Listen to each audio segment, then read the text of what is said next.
The shadows inside the 1956 Cadillac Fleetwood's back seat concealed Bumpy Johnson's presence perfectly when the 5 white men surrounded Mayme Johnson in the parking lot behind Small's Paradise nightclub at exactly 11:47 p.m. on Thursday, September 12, 1957. The men, assuming they had caught Harlem's most elegantly dressed woman alone and vulnerable as she walked from the club's rear entrance toward her husband's distinctive pearl gray Cadillac parked near the alley, entrance 23 feet from the building's back door, creating situation where these 5 Brooklyn dockworkers who had been drinking at Small's bar for approximately 4 hours while making increasingly crude comments about the uppity and asterisker woman they had noticed inside would discover within the next 90 seconds that their racist assumptions about vulnerability and isolation were catastrophically wrong in ways that would leave 2 of them hospitalized, 1 permanently disabled, and all 5 fleeing New York City before Bumpy Johnson's organization could locate them for more comprehensive punishment than the immediate violence they were about to experience. Mayme Johnson was 43 years old in September 1957, had been married to Bumpy for 9 years since their October 1948 wedding, and had developed sophisticated understanding of how to navigate Harlem's streets safely, despite the various threats that being married to powerful criminal operator attracted, including rivals who might consider kidnapping her for leverage, law enforcement officers who might harass her to pressure Bumpy into cooperation with investigations, and racist whites who increasingly ventured into Harlem's nightlife districts during late 1950s as boundaries of acceptable integration shifted, but who brought their prejudices and sense of white supremacist entitlement into black spaces where their presence created constant potential for violent confrontations. She wore that evening a burgundy cocktail dress that Bumpy had purchased during their recent trip to Chicago, diamond earrings and matching bracelet worth approximately $23,000, and carried herself with the dignified elegance that had become her trademark throughout Harlem, where she was recognized and respected as much for her own grace and intelligence as for being wife to neighborhood's most powerful criminal figure.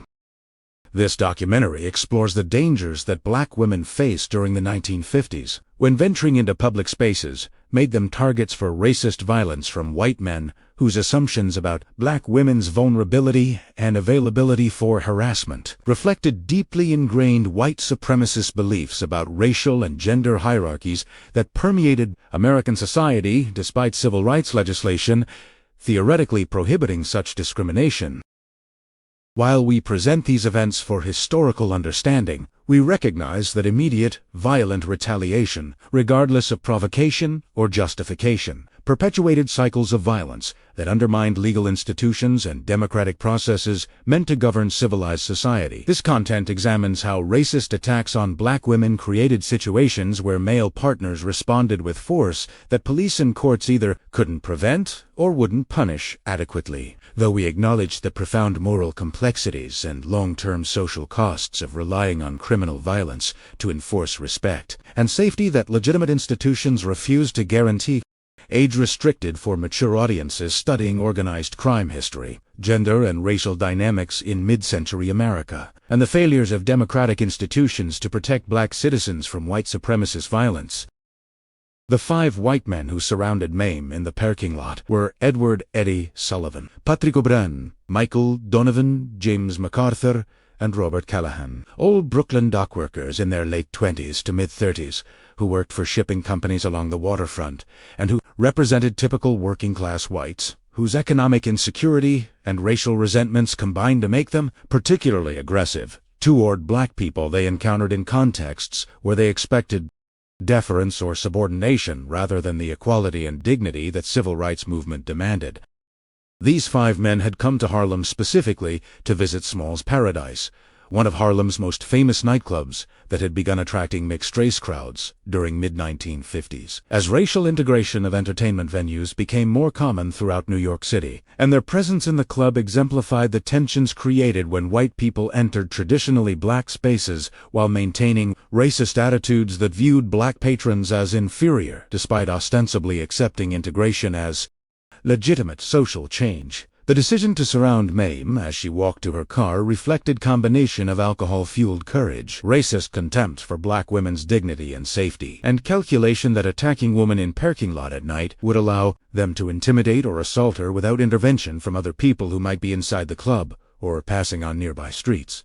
Eddie Sullivan was the apparent leader who had initiated the crude comments inside Smoltz and who now positioned himself directly in Mayme's path, while his four companions spread to her sides and rear, creating encirclement that prevented easy escape, and that was clearly intended to maximize their sense of power and her sense of vulnerability. Sullivan's opening statement combined racist slur with sexual threat that revealed his assumptions about black women's availability for white men's predation. "Where you think you're going, sweetheart? Pretty an asterisk. Woman like you shouldn't be out here all alone. Might get herself into trouble without some white men around to protect her."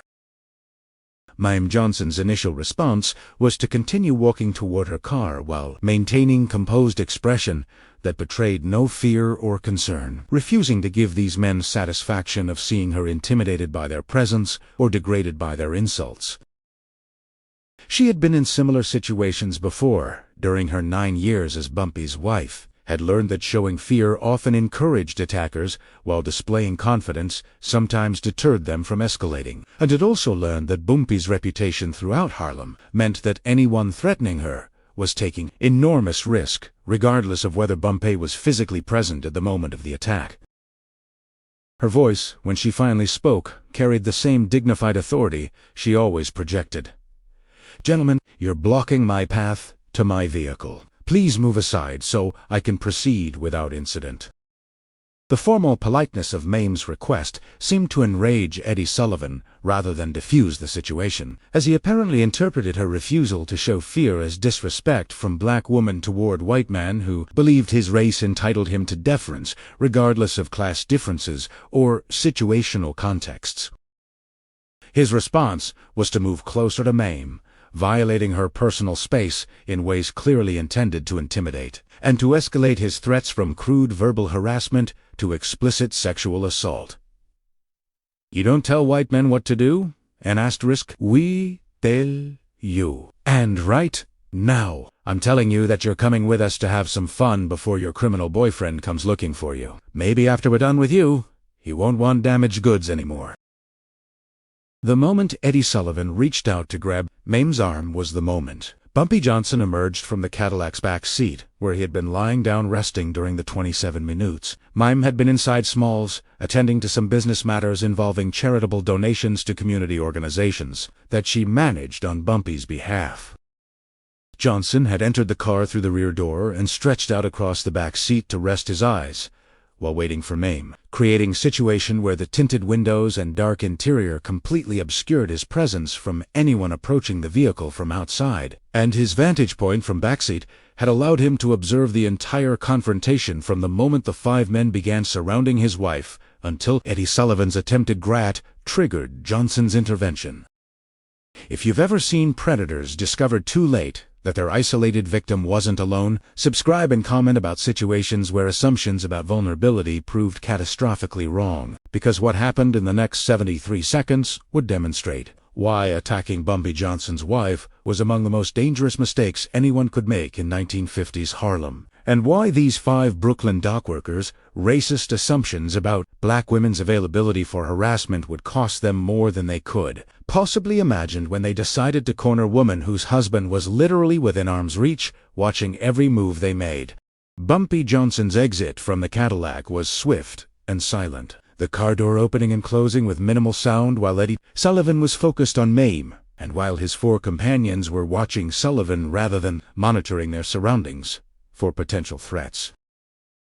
Johnson was 51 years old in September 1957, stood approximately 5 feet 9 inches tall, weighed around 170 pounds, and moved with the economy of motion that came from decades of street violence and criminal operations that had taught him to be efficient and decisive in situations requiring immediate action. A 45 caliber pistol and shoulder holster beneath his custom-tailored suit jacket, switchblade knife in his pants pocket, and brass knuckles that he slipped onto his right hand as he approached the group of men whose backs were turned to him as they focused on Mayme. The first blow caught Patrick O'Brien completely by surprise, Johnson's brass knuckle-enhanced punch striking the side of O'Brien's head with force that immediately knocked him unconscious and sent him collapsing to the pavement, where he would remain motionless for approximately 11 minutes before regaining consciousness with severe concussion and fractured skull that would require hospitalization for 3 weeks.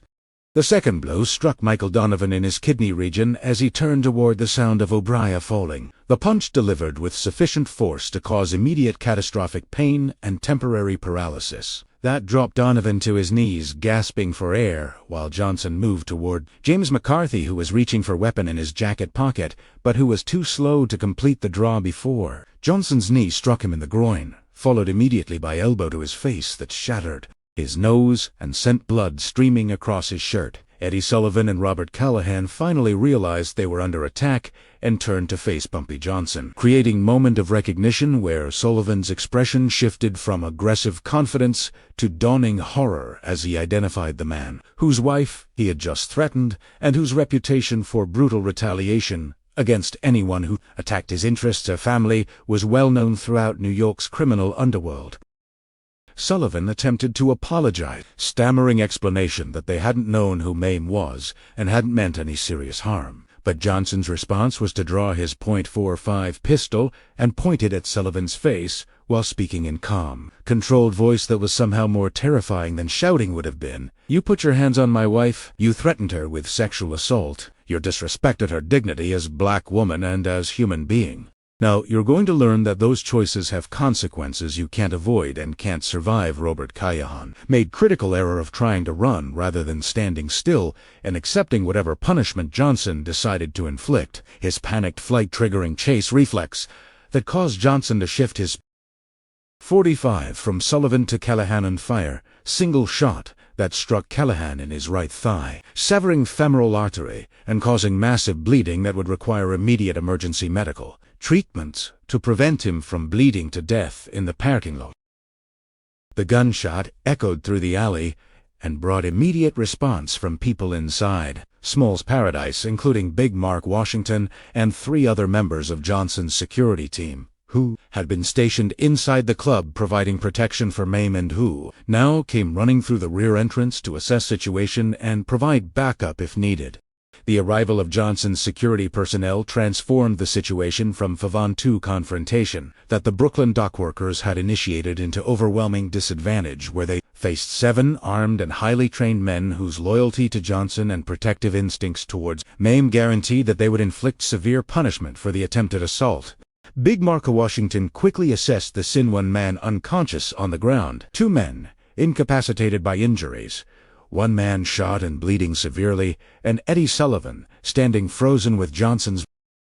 .45 pointed at his face. Immediately understood what had occurred and what needed to happen next to address both immediate tactical situation and longer-term strategic considerations about publicity, police response, and maintaining Johnson's reputation as protector of black women's dignity throughout Harlem. The tactical decisions made in the 60 seconds following Big Mark's arrival reflected sophisticated understanding of how to manage violent incidents in ways that achieved necessary objectives while minimizing risks to Johnson's organization and operations.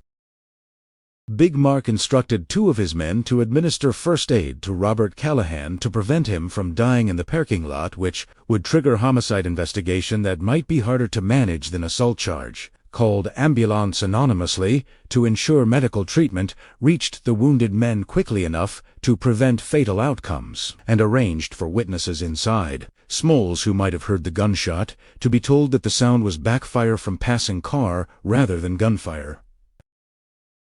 Would require them to speak with police. Meanwhile, Johnson and the other 2 security personnel focused on questioning Eddie Sullivan, Michael Donovan, and James McCarthy about their identities, employers, residential addresses, and what exactly they had said and done to Mayme before Johnson intervened.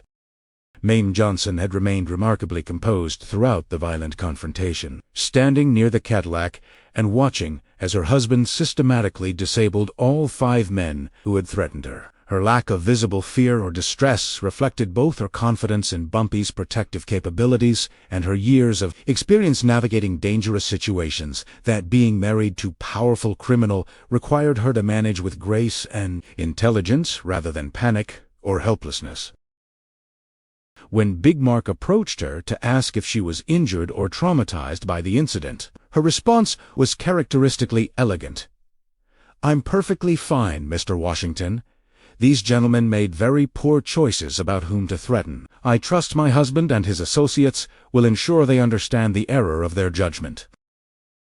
The police response to the anonymous ambulance call arrived approximately 9 minutes after the shooting, by which time Johnson and Mayme had departed in the Cadillac. The 3 security personnel had disappeared into surrounding streets, and Big Mark Washington remained unseen to provide sanitized account of what had occurred that protected Johnson from direct involvement, while also ensuring that police understood the incident involved white men from Brooklyn who had come to Harlem looking for trouble, and had found more than they bargained for when they picked wrong target for their racist harassment. The officers who responded to the scene were familiar with Big Mark and with the general dynamics of Small's Paradise as establishment that sometimes saw confrontations between patrons, but that was valuable asset to Harlem's economy and reputation as entertainment destination, and they were willing to accept Mark's explanation that unknown assailants had attacked the 5 Brooklyn men in response to provocations that the victims themselves had initiated through their aggressive behavior. Other patrons, have you seen situations where violent confrontation was managed afterward through strategic narrative control and witness coordination? Hit like and subscribe because the aftermath of this parking lot incident would demonstrate how sophisticated criminal organizations operated in mid-1950s New York, coordinating with police through informal understandings while also pursuing independent retaliation against attackers whose identities and vulnerabilities had been established during the immediate post-violence interrogation that Big Mark and Johnson's people conducted. Eddie Sullivan, Michael Donovan, and James McCarthy were transported to Harlem Hospital where they received treatment for their various injuries, while also being questioned by police about what exactly had happened in the parking lot and whether they wanted to press charges against their unknown attackers. The 3 men faced difficult choice between telling truth about having threatened a black woman whose husband then defended her violently, which would expose them to both criminal charges for attempted assault and potential civil liability for their racist conduct, or maintaining story that they had been victims of random attack by unknown assailants, which would avoid legal consequences for their own behavior, but would also mean they couldn't seek official justice for the injuries they had sustained. They ultimately chose to claim they couldn't identify their attackers and didn't know why they had been targeted, creating official record that protected Johnson while also leaving these 3 men without legal recourse for violence they had experienced. Patrick O'Brien regained consciousness at Harlem Hospital with severe concussion, fractured skull, and no memory of the events immediately preceding his injury due to trauma-induced amnesia that doctors informed him might be permanent. Robert Callahan underwent emergency surgery to repair his severed femoral artery and faced weeks of recovery, followed by permanent mobility limitations from nerve damage caused by the bullet wound and subsequent blood loss.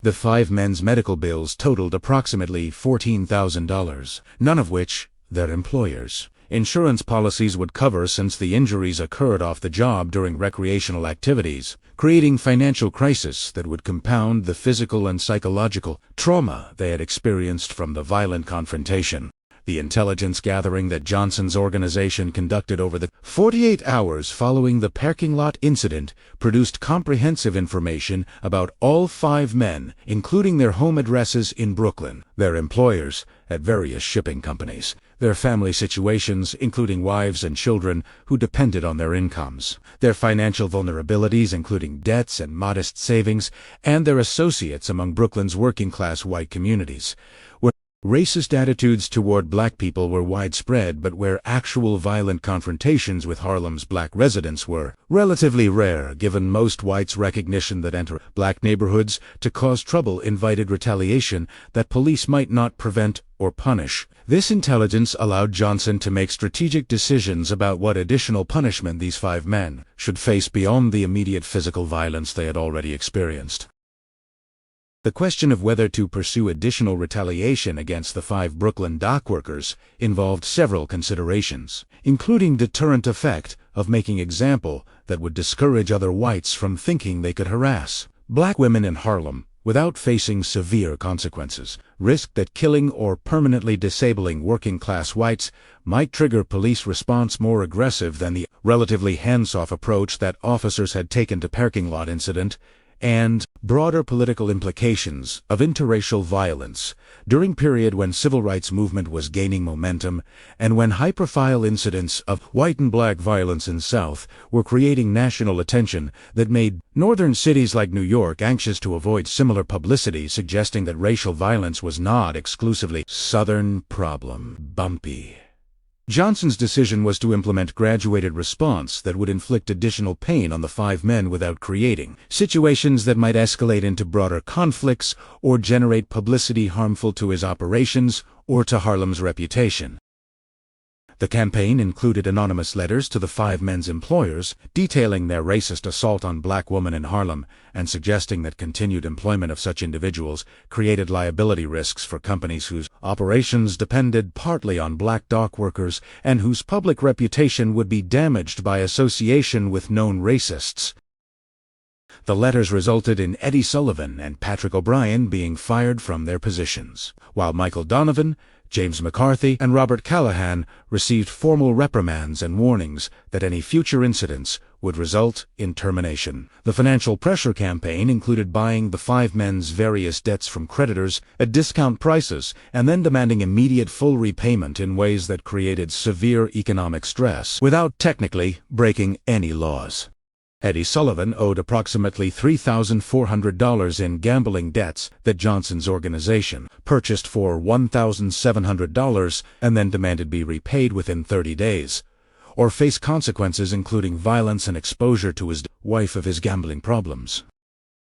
Patrick O'Brien owed $2,100 to various creditors that Johnson bought and consolidated. Michael Donovan owed $4,600, including loan from Loan Shark that Johnson paid off in exchange for assuming control of the debt. James McCarthy owed $1,800, and Robert Callahan owed $5,300 primarily for medical bills from previous injury. The simultaneous pressure from multiple directions created overwhelming financial crises that none of the 5 men could manage, given their limited incomes and savings. The social ostracism campaign involved strategic leaks to Brooklyn community members about what the 5 men had done in Harlem and how they had been beaten and shot as consequence of their racist behavior. The stories spread through bars, churches, union halls, and neighborhood gathering places where working-class whites socialized, creating reputation damage that made the 5 men subjects of mockery and contempt rather than sympathy or support. The narrative that circulated emphasized not the racism of their assault on Mayme, but rather their incompetence in picking fight they couldn't win and their cowardice in claiming they couldn't identify their attackers rather than seeking justice through legitimate channels or street retaliation that their peers might respect, even if they disapproved of the underlying racism. The cumulative effect of physical injuries, job losses, financial pressure, and social ostracism created situations where all 5 Brooklyn dockworkers faced severe life disruptions that would have long-term consequences for their economic security, family stability, and psychological well-being. Eddie Sullivan's gambling debts, combined with his job loss, created marital crisis when his wife discovered the extent of their financial problems and threatened divorce unless he sought treatment for his gambling addiction and found stable employment within 90 days. Patrick O'Brien's skull fracture and concussion caused cognitive difficulties that made him unable to perform his previous work duties and forced him to accept lower-paying positions that couldn't support his family at previous standard of living. Michael Donovan's kidney injury required ongoing medical monitoring and created restrictions on his ability to do heavy, physical labor that shipping companies required. James McCarthy's broken nose healed improperly despite medical treatment, leaving him with permanent disfigurement and breathing difficulties that affected both his appearance and his capacity for physically demanding work. Robert Callahan's leg injury from the gunshot wound left him with permanent limp and chronic pain that required ongoing medical treatment he couldn't afford given his limited income and the medical debts he had accumulated from the emergency, surgery, and subsequent rehabilitation. The five men's various problems created downward spirals where physical injuries led to economic problems which created family stress, which contributed to psychological difficulties which made them less capable of addressing their various challenges effectively. The broader implications of the parking lot incident extended far beyond the immediate punishment of five specific men to send messages throughout New York's white working-class communities about risks involved in coming to Harlem to harass or assault black women. The story of how five Brooklyn dockworkers had surrounded Bumpy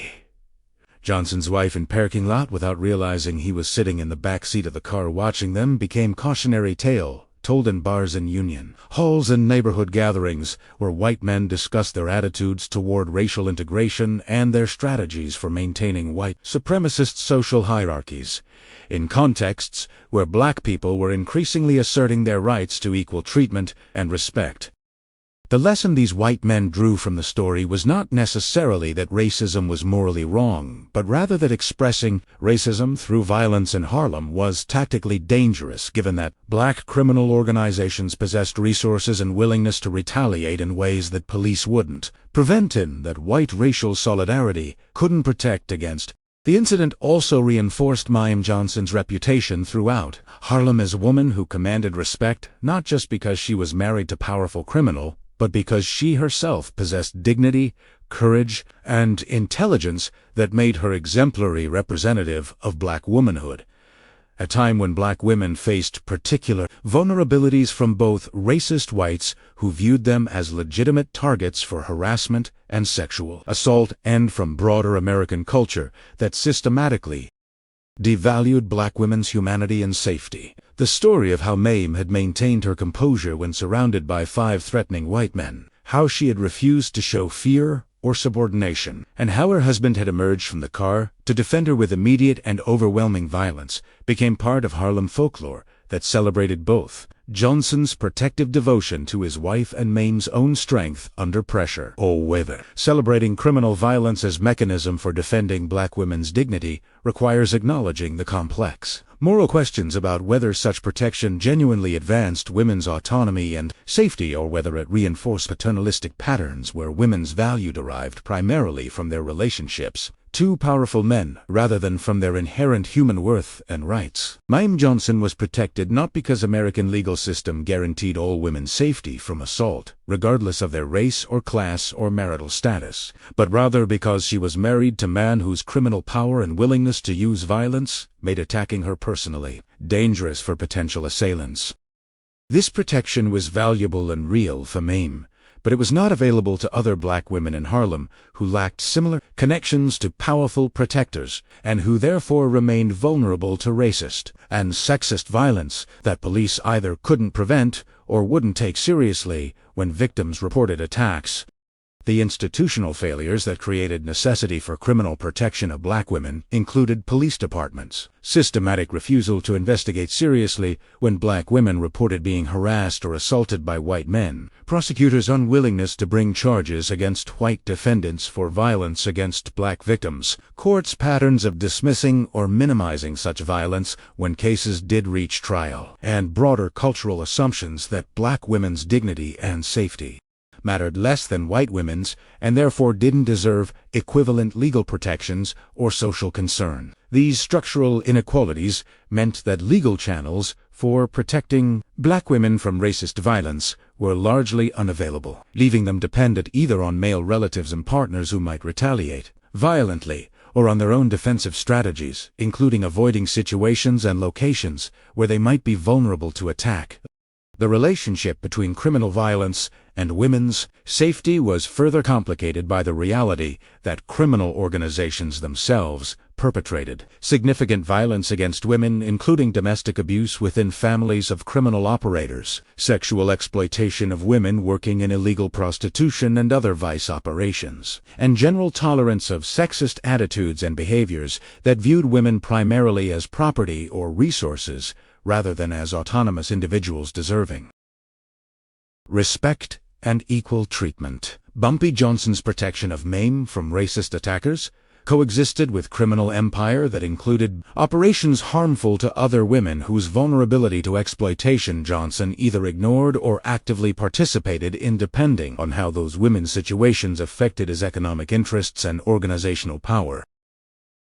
Understanding this complexity requires recognizing that Johnson's defense of Mayme was simultaneously genuine expression of love and respect for his wife, calculated display of power intended to deter future attacks on his interests, an action that existed within broader context of gender and racial hierarchies that Johnson both challenged, through his protection of black women's dignity, and reinforced through his participation in criminal activities that exploited women's vulnerabilities. These contradictions were not unique to Johnson, but rather reflected larger patterns in American society where progress toward racial justice and gender equality was uneven, contradictory, and complicated by intersections of race, class, gender, and power that created situations where the same actions could represent both liberation and oppression depending on perspective and context.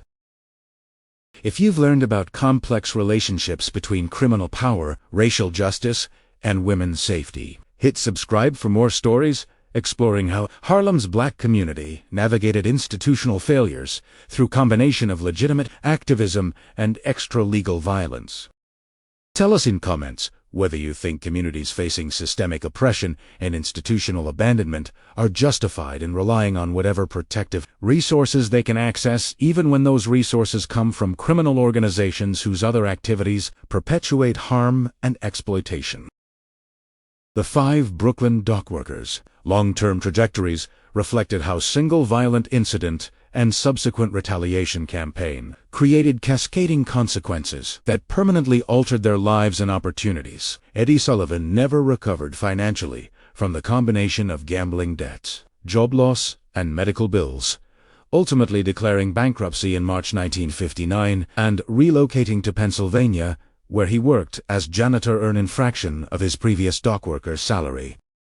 His wife divorced him in 1960, citing both his financial irresponsibility and the psychological changes she observed following the Harlem incident, including increased anxiety, paranoia about potential retaliation, and general deterioration of his mental health that made him unable to function as stable partner or father. Patrick O'Brien's cognitive difficulties from his skull fracture prevented him from returning to physically demanding dock work and forced him into settings of low-wage positions including security guard, warehouse worker, and eventually disability benefits when his ongoing neurological problems made even limited employment unsustainable. He developed alcohol dependency as method of managing chronic pain and psychological trauma from the incident, which further degraded his health and family relationships until his death in 1964. At age 38, from complications related to alcoholism and untreated medical conditions he couldn't afford to address given his poverty and lack of health insurance. Michael Donovan's kidney injury required him to change careers entirely, moving from dock work to office employment where physical demands were minimal, but where his lack of education and white-collar skills limited him to entry-level clerical positions that paid significantly less than his previous work.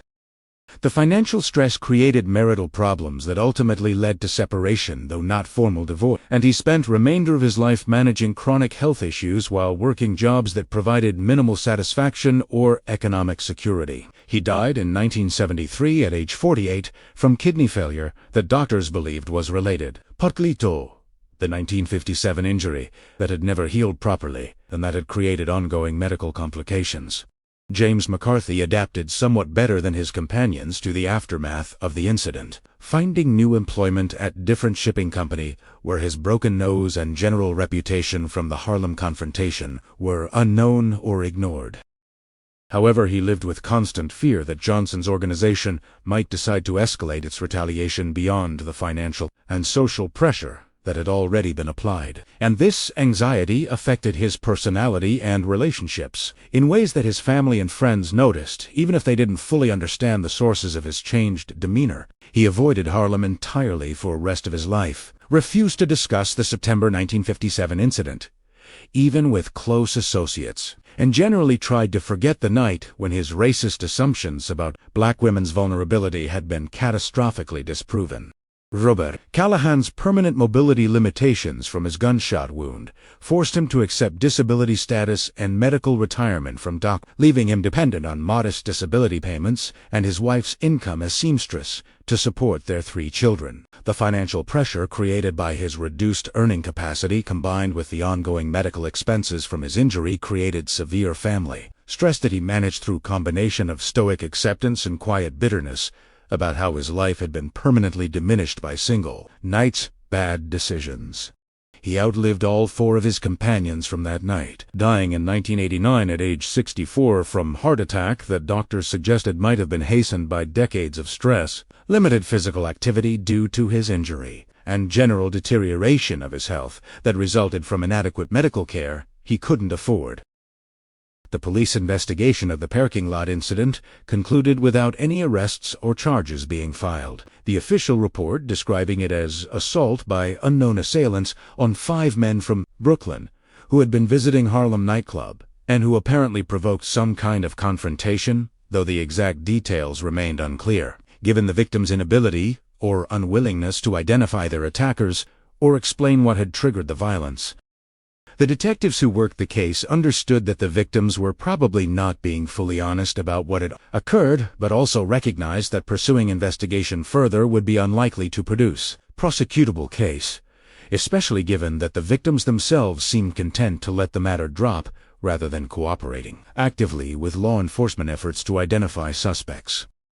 The relationship between NYPD and Bumpy Johnson's organization involved complex mixture of corruption, pragmatic accommodation, and occasional enforcement actions that reflected broader patterns of how police managed black neighborhoods during 1950s when official policies promoted integration and equal protection, while actual practices often tolerated or even encouraged ongoing discrimination and unequal treatment. Some police officers accepted bribes from Johnson's organization to ignore certain criminal activities or to provide advance warning of planned raids and investigations. Other officers actively opposed Johnson and worked to gather evidence that might support prosecution for various crimes. Most officers fell somewhere between these extremes, recognizing Johnson as a powerful figure whose cooperation or antagonism could significantly affect their ability to maintain order in Harlem,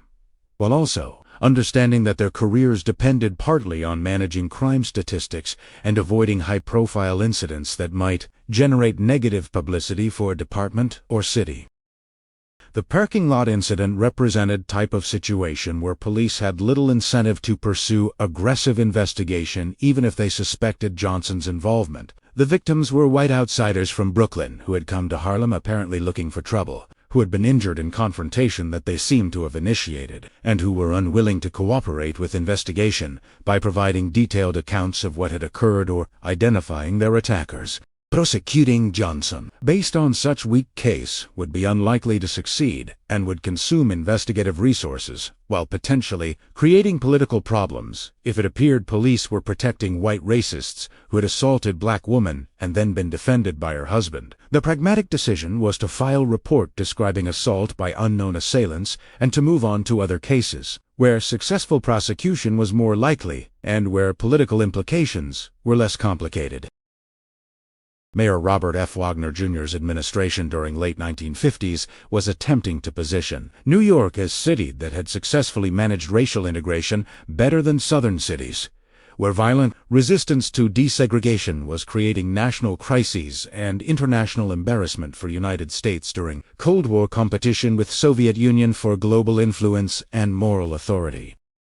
High-profile incidents of racial violence in New York would undermine this narrative and create political problems for Wagner's administration, particularly among black voters whose support was increasingly important as black population grew and as civil rights movement raised political consciousness about discrimination and inequality. The decision by NYPD to handle parking lot incident quietly, without extensive publicity or aggressive prosecution, reflected these broader political considerations about managing racial tensions while maintaining New York's reputation as a progressive city where such problems were being addressed successfully. The story of the parking lot incident became part of oral history that Harlem residents passed down through generations as example of how Bumpy Johnson protected black women's dignity and safety during a period when legal institutions failed to provide adequate protection.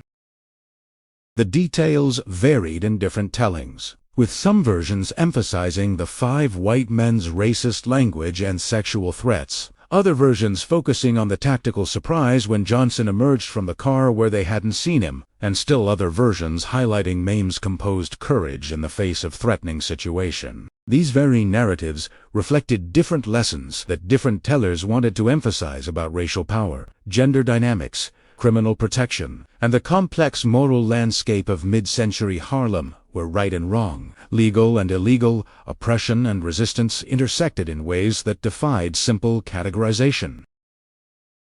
Mayme Johnson's own account of the incident, mentioned briefly in her 2008 memoir Harlem Godfather, The Rap on My Husband, Ellsworth, Bumpy Johnson, emphasized both her confidence in Bumpy's protection and her own agency in managing dangerous situation before Bumpy intervened. She described maintaining her composure despite being surrounded by 5 threatening men, refusing to show fear that might encourage their aggression, and trusting that Bumpy would handle situation appropriately once he assessed that intervention was necessary. Her account avoided dwelling on the violence itself, focusing instead on the broader context of how being Bumpy's wife required navigating constant potential for conflict while maintaining dignity and grace that she believed reflected well on both herself and her husband. The incident's place in larger history of civil rights movement and black resistance to white supremacist violence deserves acknowledgement even while recognizing that immediate violent retaliation represented different approach than the nonviolent direct action that many civil rights activists advocated during same period. The fact that Johnson's violent defense of Mayme accomplished immediate accountability, that legal institutions wouldn't provide demonstrated both the failures of those institutions and the limitations of relying exclusively on legal and nonviolent strategies for addressing racism when institutions systematically failed to protect black citizens from white violence.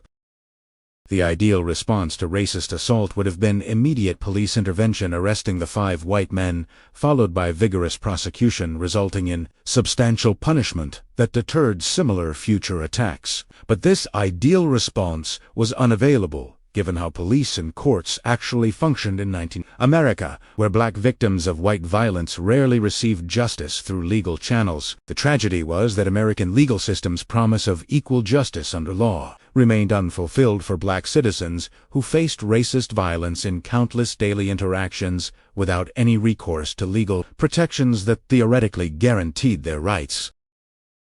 The legal system that should have protected Mayme Johnson from racist harassment instead required her to depend on her husband's criminal power to enforce safety that should have been guaranteed by Constitution and laws that supposedly applied equally to all citizens regardless of race or gender. This institutional failure meant that achieving even limited accountability for racist violence required black communities to rely on criminal organizations whose own activities undermined community welfare in other ways, creating impossible choices between accepting racist victimization and depending on criminals for protection. The systemic changes necessary to eliminate need for criminal enforcement of racial justice and women's safety included reforming police departments to take seriously black women's complaints about harassment and assault, ensuring prosecutors pursued charges against white defendants with same vigor they showed pursuing black defendants, appointing judges who recognized racist and sexist violence as serious crimes deserving substantial punishment, and creating political systems that gave black citizens and women meaningful voice in decisions about law enforcement priorities and resource allocation. These reforms were gradually implemented through decades of civil rights and women's rights activism, litigation, legislation, and political organizing, though progress remained uneven and incomplete even into 21st century as ongoing disparities in criminal justice system and persistent violence against women of color demonstrated that achieving equal protection under law required constant vigilance and continued activism. The moral complexity of Bumpy Johnson's role as both protector and predator, defender of black dignity an exploiter of black community, violent enforcer of respect and sophisticated criminal operator who harmed many people while helping others, reflects larger complexities in how we understand historical figures whose actions and impacts resist simple moral categorization. Johnson's immediate violent defense of Mayme from racist assault was admirable expression of love and protective commitment, but it existed within context of criminal career that included violence against many other people, exploitation of poor and working-class Harlem residents through gambling operations, and general participation in illegal economy that extracted wealth from community while providing limited, legitimate economic opportunities. Understanding Johnson requires holding these contradictions in tension rather than resolving them into simplistic narratives of hero or villain, defender or oppressor, protector or predator. The lesson for contemporary audiences examining this historical incident is that functioning democratic societies cannot sustain themselves when legal institutions fail to provide equal protection and equal justice to all citizens, regardless of race or gender, and that such failures create vacuums that criminals and other extra-legal actors will fill in ways that may serve some justice goals while creating new problems and perpetuating cycles of violence and exploitation. The challenge remains creating institutions that actually deliver on promises of equal rights rather than forcing communities into choices between accepting victimization and relying on criminals whose protection comes bundled with costs undermine the very communities they claim to defend.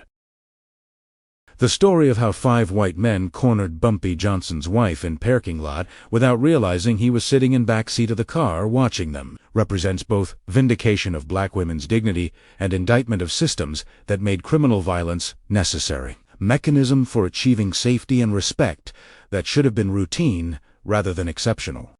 The incident revealed how deeply embedded racism and sexism were in American institutions during 1950s, how black communities developed survival strategies that combined legitimate activism with extra-legal violence, and how individual acts of protection and retaliation connected to broader struggles for civil rights and human dignity that would continue for decades beyond that September night when Bumpy Johnson emerged from his Cadillac to defend his wife from men whose racist assumptions about